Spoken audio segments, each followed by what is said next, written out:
السلام علیکم ورحمۃ اللہ تعالی وبرکاتہ۔ مکاشفۃ القلوب کے درس میں آپ کا استقبال ہے۔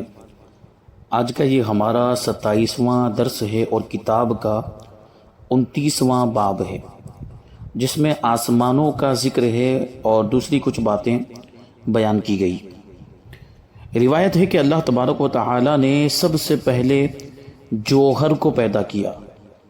جوہر یعنی جس کو ایٹم کہتے ہیں انگلش میں۔ جب اس پر ہیبت کی نگاہ ڈالی تو وہ پگھل گیا اور خوف خدا سے کانپنے لگا، جس سے وہ پانی بن گیا۔ پھر اللہ تبارک و تعالی نے اس پر نگاہ رحمت ڈالی تو وہ آدھا پانی جم گیا، جس سے عرش بنایا گیا۔ عرش کانپنے لگا تو اس پر لا الہ الا اللہ محمد الرسول اللہ صلی اللہ علیہ وسلم لکھ دیا، جس سے وہ ساکن ہو گیا، ٹھہر گیا۔ مگر پانی کو اسی طرح چھوڑ دیا گیا جو قیامت تک معجزن رہے گا، موجیں مارتا رہے گا۔ فرمان الہی ہے وَكَانَ عَرْشُهُ عَلَى الْمَاءِ، اللہ کا عرش پانی پر تھا۔ پھر جب پانی میں تلاطم خیز موجیں پیدا ہوئیں، جن سے تہ بتہ دھوئیں کے بادل اٹھے اور جھاگ پیدا ہوئی، اور اس سے زمین و آسمان بنائے گئے جو ایک دوسرے سے جڑے ہوئے تھے۔ پھر ان دونوں کے درمیان اللہ تبارک و تعالی نے ہوا کو پیدا کیا، جس کے دباؤ سے زمین و آسمان کے طبق ایک دوسرے سے علیحدہ ہو گئے، الگ ہو گئے۔ چنانچہ فرمان الہی ہے ثم استوى الى السماء وهي دخان، پھر آسمان کی طرف اس نے قصد فرمایا اور وہ دھواں تھا۔ اہل حکمت کہتے ہیں اللہ تبارک و تعالی نے آسمانوں کو دھوئیں سے اس لیے پیدا فرمایا کہ دھواں باہم پیوست ہوتا ہے اور بلندیوں پر جا کر ٹھہرتا ہے۔ بخارات سے اس لیے پیدا نہیں فرمایا، بھاپ سے اس لیے پیدا نہیں فرمایا کہ وہ واپس لوٹ جاتے ہیں۔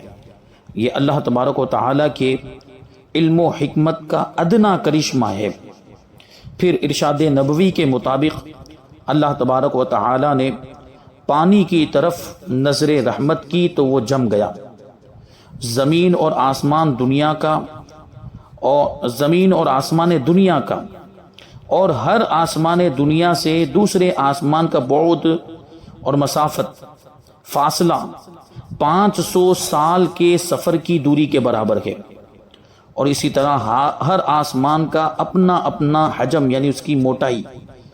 کہتے ہیں کہ پہلا آسمان دودھ سے بھی زیادہ سفید ہے، مگر کوہ قاف کی سبزی کی وجہ سے یہ ہرا نظر آتا ہے۔ اس آسمان کا نام رقیعہ ہے۔ دوسرے آسمان کا نام فیدوم یا معون ہے، اور وہ ایسے لوہے کا ہے جس سے روشنی کی شعاعیں پھوٹی پڑتی ہیں۔ تیسرے آسمان کا نام ملکوت یا ہاریون ہے، اور وہ تانبے کا ہے۔ چوتھے آسمان کا نام ظاہرہ ہے، اور وہ آنکھوں میں خیرگی پیدا کرنے والی سفید چاندی سے بنا ہے۔ پانچویں آسمان کا نام مزینہ یا مسہرہ ہے، اور وہ سرخ سونے کا ہے۔ چھٹے آسمان کا نام خالصہ ہے، اور وہ چمکدار موتیوں سے بنایا گیا ہے۔ ساتویں آسمان کا نام لابیہ یا دامعہ ہے، وہ سرخ یاقوت کا ہے، اور اسی میں بیت المعمور ہے۔ بیت المعمور یعنی وہ جگہ جس کا فرشتے طواف کرتے ہیں، جو ساتویں آسمان پر بالکل خانہ کعبہ کے اوپر کے سیدھ میں ہے۔ خانہ کعبہ کی بالکل سیدھ میں ساتویں آسمان پر یہ ایک گھر ہے، فرشتے اس کا طواف کرتے ہیں، آسمان کے فرشتے۔ بیت المعمور کے 4 ستون ہیں، ایک سرخ یاقوت کا، دوسرا سبز زبرجد کا، تیسرا سفید چاندی کا، اور چوتھا سرخ سونے کا ہے۔ بیت المعمور کی عمارت سرخ عقیق کی ہے۔ ہر روز وہاں 70,000 فرشتے داخل ہوتے ہیں اور ایک مرتبہ داخل ہو جاتے ہیں، پھر قیامت تک انہیں دوبارہ داخلے کا موقع نہیں ملے گا۔ قول معتبر یہ ہے کہ زمین آسمان سے افضل ہے، کیونکہ یہ انبیاء کرام کا مولد و مدفن ہے، یعنی انبیاء کرام کی جائے پیدائش اور انبیاء کرام کے مزارات بھی زمین پر ہی موجود ہیں، اور زمین کے سب طبقات میں بہتر اوپر والا طبقہ ہے جس پر خلق خدا آباد ہے اور نفع اندوز ہوتی ہے، جہاں ہم چلتے ہیں، یہ والا طبقہ زمین کے طبقات میں سب سے بہتر ہے۔ حضرت ابن عباس رضی اللہ تعالی عنہما سے مروی ہے کہ آسمانوں میں سب سے زیادہ افضل کرسی ہے جس کی چھت عرش الہی سے ملی ہوئی ہے۔ 7 ستاروں کے علاوہ تمام فائدہ بخش ستارے اسی آسمان میں ہیں۔ 7 ستاروں کی تفصیل یہ ہے: زحل جو شنبہ کے دن کا ستارہ ہے، 7ویں آسمان میں موجود ہے۔ مشتری جو پنج شنبہ کا یعنی جمعرات کا ستارہ ہے، یہ 6 آسمان میں ہے۔ سہ شنبہ کا سیارہ مریخ جو 5ویں آسمان میں ہے۔ یک شنبہ یعنی اتوار کا سیارہ یہ شمس ہے جو 4تھے آسمان میں ہے، اور جمعہ کا سیارہ زہرہ 3رے آسمان میں ہے، اور 4 شنبہ کا یعنی بدھ کے دن کا سیارہ عطارد ہے، یہ 2رے آسمان میں ہے، اور 2 شنبہ یعنی پیر کے دن کا جو سیارہ یعنی قمر جس کو ہم لوگ چاند کہتے ہیں، یہ پہلے آسمان میں ہے۔ اللہ تبارک و تعالیٰ کی قدرت کاملہ نے آسمان و زمین کی صنعت و کاریگری میں بے انتہا عجائبات ودیعت کیے ہیں، حالانکہ سارے آسمان دھوئیں سے بنائے گئے ہیں مگر کسی میں ایک دوسرے کی مشابہت نہیں پائی جاتی۔ آسمان سے پانی برسایا، اس سے مختلف سبزیاں اور پھل اگائے جن کے ذائقے اور رنگ جدا جدا ہیں۔ حکمت الہی کے بموجب وہ ایک دوسرے سے بڑھ چڑھ کر لذیذ ہیں۔ آدم علیہ السلام کی اولاد میں مختلف اقسام بنائی، کوئی سفید ہے، کوئی سیاہ ہے، کوئی خوش ہے، کوئی اداس ہے، کوئی مومن ہے، کوئی کافر ہے، کوئی عالم ہے، کوئی جاہل ہے، حالانکہ سب آدم علیہ السلام کی نسل سے تعلق رکھتے ہیں۔ یہاں پر 29واں باب مکمل ہوا۔ 30واں باب اس سے ملتا جلتا ہے۔ عرش، کرسی، فرشتگان مقرب یعنی اللہ تبارک و تعالیٰ کے مقرب فرشتے، اور رزق و توکل کے بارے میں۔ اللہ تبارک و تعالیٰ فرماتا ہے وسع کرسیہ السماوات والارض، اس کی کرسی آسمان اور زمین کو گھیرے ہوئے ہے۔ کرسی سے مراد علم الہی ہے، یعنی اللہ تبارک و تعالیٰ کا علم آسمان اور زمین کو گھیرے ہوئے ہے، یا ملک خداوندی اللہ تبارک و تعالیٰ کی سلطنت اور حکومت زمین و آسمان کو گھیرے ہوئے ہے، یا پھر یہ مشہور آسمان کا نام ہے۔ حضرت علی رضی اللہ تعالی عنہ سے مروی ہے کہ کرسی ایک موتی ہے جس کی لمبائی اللہ تبارک و تعالیٰ کے سوا کوئی نہیں جانتا۔ حدیث میں ہے کہ 7 آسمان اور زمین کرسی کے سامنے ایسے ہیں جیسے وسیع صحرا میں ایک حلقہ پڑا ہوا ہو۔ ایک حلقہ یعنی ایک کڑی پڑی ہوئی ہو، اس کو پھینک دیا جائے، جیسے زنجیر کی کڑی ہوتی ہے، اس کو ایک وسیع صحرا میں بہت بڑے کشادہ میدان میں ڈال دیا جائے تو اس بڑے کشادہ میدان میں اس کڑی کی کیا حیثیت ہوگی؟ کرسی کے سامنے آسمان و زمین، 7 آسمان اور 7 زمین کی وہی حیثیت ہے۔ مزید فرمایا کہ آسمان کرسی میں ہے اور کرسی عرش الہی کے سامنے ہے۔ حضرت اکرمہ رضی اللہ تعالی عنہ سے مروی ہے سورج کرسی کے نور کا 70واں حصہ ہے اور عرش الہی حجابات الہی کے نور کا 70واں حصہ ہے۔ مروی ہے کہ عرش اور کرسی کے اٹھانے والے فرشتوں کے مابین 70,000 نور کے اور 70,000 ظلمت کے یعنی اندھیروں کے پردے حائل ہیں۔ ہر پردہ 500 سال کا سفر ہے۔ اگر یہ پردے نہ ہوتے تو حاملین کرسی حاملین عرش کے نور سے جل جاتے۔ عرش ایک نورانی شے ہے جو کرسی سے اوپر ہے اور ایک علیحدہ وجود رکھتا ہے، مگر اس قول سے حضرت حسن بصری رضی اللہ تعالی عنہ کو اختلاف ہے۔ عرش الہی کی بناوٹ کے متعلق مختلف روایتیں ہیں۔ بعض کہتے ہیں کہ سرخ یاقوت کا ہے، یا سبز موتی کا ہے، بعض کی رائے ہے کہ سفید موتی سے بنایا گیا ہے۔ اللہ تبارک و تعالی ہی اس کی حقیقت کو بہتر جانتا ہے۔ فلکیات کے ماہرین اسے نواں آسمان، فلک اعلیٰ، فلک الافلاک اور فلک اطلس کہتے ہیں۔ اس میں کوئی ستارہ وغیرہ نہیں۔ قدیم حیات دانوں کے بقول تمام ستارے 8ویں آسمان میں ہیں، جس کو وہ فلک البروج اور اہل شرع اس کو کرسی کہتے ہیں۔ عرش الہی مخلوقات کی چھت ہے، کوئی چیز اس کے دائرے سے باہر نہیں نکل سکتی۔ وہ بندوں کے علم و ادراک اور مطلوب کی انتہا ہے۔ اللہ تبارک و تعالی نے اسے عظیم قرار دیا ہے۔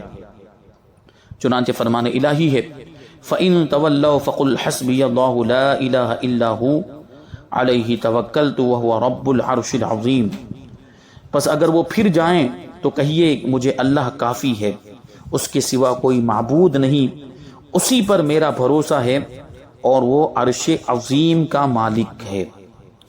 حضور صلی اللہ علیہ وسلم کا نام نامی توریت میں متوکل تھا، اور کیوں نہ ہوتا؟ آپ سے بڑھ کر معرفت خدا کا شناسہ اور کون ہے؟ آپ موحدین کے سردار اور عارفین کاملین کے رہنما ہیں۔ توکل کی حقیقت آپ پر روز روشن کی طرح عیا تھی۔ توکل کا مطلب یہ نہیں کہ اسباب سے قطع نظر کر لیا جائے، ذریعے اور وسیلوں کو چھوڑ دیا جائے جیسا کہ کچھ لوگوں کا خیال ہے، بلکہ توکل اسباب کے ساتھ ساتھ ہوتا ہے۔ حضور صلی اللہ علیہ وسلم سے ایک بدوی نے، ایک دیہاتی نے پوچھا، میں اونٹ کا پیر باندھ کر یا کھلا چھوڑ کر توکل کروں؟ آپ نے فرمایا اونٹ کا پاؤں باندھ دیں اور توکل اللہ پر کر۔ فرمان نبوی ہے کہ اگر تم اللہ تبارک و تعالی پر توکل کرنے کی حقیقت کو پا لیتے تو اللہ تبارک و تعالی تمہیں پرندوں کی طرح رزق دیتا جو صبح بھوکے اٹھتے ہیں اور شام کو پیٹ بھرے ہوئے ہوتے ہیں۔ حضرت ابراہیم بن ادہم اور حضرت شقیق بلخی رحمہم اللہ تعالی کی مکہ معظمہ میں ملاقات ہوئی۔ حضرت ابراہیم نے پوچھا، اے شقیق بلخی، تم نے یہ بلند مرتبہ کیسے پایا؟ حضرت شقیق نے جواب دیا کہ ایک مرتبہ میرا ایک بیابان سے گزر ہوا، ایک جنگل سے گزر ہوا، وہاں میں نے ایک ایسا پرندہ پڑا ہوا دیکھا جس کے دونوں بازو ٹوٹ گئے تھے۔ میرے دل میں یہ وسوسہ پیدا ہوا کہ دیکھوں تو صحیح اسے رزق کیسے ملتا ہے۔ میں وہاں بیٹھ گیا۔ کچھ دیر بعد ایک پرندہ آیا جس کی چونچ میں ایک ٹڈی تھی۔ ٹڈی ایک چھوٹا سا پرندہ ہوتا ہے جو کھیت کو کھا جاتا ہے۔ تو وہ ایک پرندہ آیا، اس کی چونچ میں یہ ٹڈی تھی اور اس نے وہ پرندے کے منہ میں ڈال دی۔ میں نے دل میں سوچا کہ وہ رازق کائنات ایک پرندے کے ذریعے دوسرے پرندے کا رزق پہنچا دیتا ہے، میرا رزق بھی مجھے ہر حالت میں پہنچا سکتا ہے۔ لہٰذا میں نے سب کاروبار چھوڑ دیے اور عبادت میں مصروف ہو گیا۔ حضرت ابراہیم بن ادہم رحمت اللہ تعالی علیہ نے کہا، اے شقیق، تم نے مجبور و معذور پرندہ بننا پسند کیا اور تندرست پرندہ بننا پسند نہیں کیا۔ دیکھیے یہ ہر ایک کی سوچ ہوتی ہے۔ حضرت شقیق نے اس پرندے کو دیکھا جس کے بازو ٹوٹے ہوئے تھے اور اللہ کی عبادت میں مصروف ہو گئے کہ اللہ تبارک و تعالی اس بازو ٹوٹے ہوئے پرندے کی طرح ان کو رزق پہنچائے گا۔ لیکن حضرت ابراہیم بن ادہم فرما رہے ہیں کہ وہ پرندہ جو اس کو رزق پہنچا رہا ہے، جو ذریعہ بن رہا ہے اس کے رزق کا، روزی کا، وہ بننا کیوں پسند نہیں کیا؟ کیونکہ اس میں زیادہ فضیلت والی بات ہے۔ جو رزق پہنچا رہا ہے اس کے ذریعے سے وہ ٹوٹے بازو والے پرندے کو روزی مل رہی ہے، تو اس میں زیادہ فضیلت کی بات ہے۔ اسی پر فرمایا کہ تندرست پرندہ بننا تم نے پسند نہیں کیا کہ تم کو مقام بلند نصیب ہوتا۔ کیا تم نے یہ فرمان نبوی نہیں سنا کہ اوپر والا ہاتھ نیچے والے ہاتھ سے بہتر ہے، یعنی دینے والا ہاتھ لینے والے ہاتھ سے بہتر ہے۔ مومن تو ہمیشہ بلندی درجات کی تمنا کرتا ہے، یہاں تک کہ وہ ابرار یعنی نیکوں کی صف میں جگہ پا لیتا ہے۔ حضرت شقیق رحمۃ اللہ تعالی علیہ نے یہ سنتے ہی حضرت ابراہیم بن ادہم رحمۃ اللہ تعالی علیہ کے ہاتھوں کو چوم لیا اور کہا بے شک آپ میرے استاد ہیں۔ جب انسان رزق کے حصول کے اسباب مہیا کر لے تو اسباب کے بجائے اپنا نصب العین اس خالق کائنات کو بنائے جو حقیقت میں روزی پہنچانے والا ہے۔ سائل جو کشکول لے کر پیالہ لے کر گدا گری کرتا رہتا ہے وہ کشکول کو نہیں بلکہ ہمیشہ دینے والے سخی کی طرف متوجہ رہتا ہے۔ فرمان نبوی ہے جو شخص اپنے آپ کو سب سے زیادہ غنی بنانا چاہتا ہے وہ اپنے مال سے زیادہ انعام خداوندی پر نظر رکھے۔ حضرت حذیفہ مرعشی رحمۃ اللہ تعالی علیہ نے کئی سال تک حضرت ابراہیم بن ادہم رحمۃ اللہ تعالی علیہ کی خدمت کی۔ ایک مرتبہ لوگوں نے ان سے پوچھا کہ تم حضرت ابراہیم رحمۃ اللہ تعالی علیہ کی صحبت کا کوئی عجیب واقعہ سناؤ۔ انہوں نے کہا کہ ایک بار ہم مکہ معظمہ کی طرف جا رہے تھے، راستے میں ہمارا زاد راہ ختم ہو گیا، سامان سفر ختم ہو گیا، ہم کوفہ کی ایک ویران مسجد میں اقامت گزیں ہو گئے۔ حضرت ابراہیم نے مجھے دیکھ کر فرمایا تم بھوک سے نڈھال نظر آتے ہو۔ میں نے کہا ہاں مجھے شدت کی بھوک لگ رہی ہے۔ آپ نے مجھ سے قلم دوات منگوائی اور کاغذ پر بسم اللہ کے بعد لکھا ہر حالت میں اے رب ذوالجلال تو ہی ہمارا مقصود اور ہر کام میں تو ہی ملجا ہے، تو ہی جائے پناہ ہے۔ پھر یہ اشعار لکھے جس کا ترجمہ ہے میں تیری حمد کرنے والا، شکر کرنے والا اور ذکر کرنے والا ہوں، میں بھوکا خستہ حال اور برہنہ ہوں۔ اے اللہ 3 باتوں کا میں ضامن ہوں اور بقیہ 3 کی ضمانت تو قبول فرما لے۔ تیرے سوا کسی اور کی ثنا میرے لیے آگ سے کم نہیں ہے، اپنے بندے کو اس آگ سے بچا لے۔ اور مجھ سے فرمایا دل میں کسی غیر کا خیال نہ لانا، جو آدمی تمہیں سب سے پہلے نظر آئے یہ رقعہ اسے دے دینا، یہ پرچی اسے دے دینا۔ سب سے پہلا شخص جو مجھے ملا وہ ایک خچر سوار تھا، میں نے وہ رقعہ اس کو دے دیا، اس نے پڑھا اور رونے لگا۔ پھر پوچھا اس رقعے کا کاتب کہاں ہے، یہ پرچی لکھنے والا کہاں ہے؟ میں نے کہا فلاں ویران مسجد میں بیٹھا ہے۔ یہ سنتے ہی اس نے مجھے ایک تھیلی دی جس میں 600 دینار تھے۔ بعد میں مجھے ایک اور شخص ملا، میں نے اس سے خچر سوار کے بارے میں پوچھا تو اس نے کہا وہ نصرانی تھا۔ میں نے واپس آ کر حضرت ابراہیم بن ادہم رحمۃ اللہ تعالی علیہ کو سارا واقعہ سنایا۔ آپ نے فرمایا ذرا ٹھہرو وہ ابھی آ جائے گا۔ کچھ دیر کے بعد وہ نصرانی آ گیا اور حضرت ابراہیم علیہ السلام کے سر کو چومنے لگ گیا اور کلمہ پڑھ کے مسلمان ہو گیا۔ حضرت ابن عباس رضی اللہ تعالی عنہما سے مروی ہے کہ اللہ تبارک و تعالی نے حاملین عرش فرشتوں کو پیدا فرمایا اور انہیں عرش کو اٹھانے کا حکم دیا مگر وہ نہ اٹھا سکے۔ اللہ تبارک و تعالی نے ہر فرشتے کے ساتھ 7 آسمانوں کے فرشتوں کے برابر فرشتے پیدا کیے، پھر انہیں عرش کو اٹھانے کا حکم دیا مگر وہ نہ اٹھا سکے۔ پھر اللہ تبارک و تعالی نے ہر فرشتے کے ساتھ 7 آسمانوں اور زمینوں کے فرشتوں کے برابر فرشتے پیدا فرمائے اور انہیں عرش اٹھانے کا حکم دیا مگر وہ پھر بھی نہ اٹھا سکے۔ تب اللہ تبارک و تعالی نے فرمایا لا حول ولا قوت الا باللہ کہو۔ جب انہوں نے یہ کہا تو عرش الہی کو اٹھا لیا مگر ان کے قدم 7ویں زمین میں ہوا پر جم گئے۔ جب انہوں نے محسوس کیا کہ ہمارے قدم ہوا پر ہیں اور نیچے کوئی ٹھوس چیز موجود نہیں ہے تو انہوں نے عرش الہی کو مضبوطی سے تھام لیا اور لا حول ولا قوت الا باللہ پڑھنے میں محو ہو گئے تاکہ وہ انتہائی پستیوں پر گرنے سے محفوظ رہیں۔ اب وہ عرش الہی کو اٹھائے ہوئے ہیں اور عرش الہی انہیں تھامے ہوئے ہے، بلکہ ان تمام کو قدرت الہی سنبھالے ہوئے ہے۔ یہ لا حول ولا قوت کی طاقت ہے، لا حول ولا قوت الا باللہ یہ کلمہ، اس کا مطلب ہوتا ہے کہ نیکی کرنے کی طاقت اور گناہ سے بچنے کی قوت نہیں مگر اللہ ہی کی جانب سے۔ روایت ہے کہ جو شخص صبح و شام 7 مرتبہ حسبی اللہ لا الہ الا هو علیہ توکلت وہو رب العرش العظیم پڑھتا ہے، اللہ تبارک و تعالی اس کے تمام عزائم کو یعنی سارے مقاصد کو پورا کر دیتا ہے، ساری تمناؤں کو پایہ تکمیل تک پہنچا دیتا ہے۔ ایک روایت میں ہے کہ اس کی دنیا اور آخرت کے تمام کام پورے ہو جاتے ہیں۔ یہاں پر 30واں باب پورا ہو گیا، آگے 31واں باب ہے جو ترک دنیا اور مذمت دنیا کے بارے میں، یعنی دنیا کو چھوڑ دینا اور دنیا کی برائی۔ انشاءاللہ تبارک و تعالی اس کو ہم آئندہ درس میں شامل کریں گے۔ اللہ تبارک و تعالی کی بارگاہ میں دعا ہے کہ جو کچھ بھی بیان ہوا اس پر ہم سب کو عمل کرنے کی توفیق عطا فرمائے۔ وما علینا الا البلاغ۔ السلام علیکم۔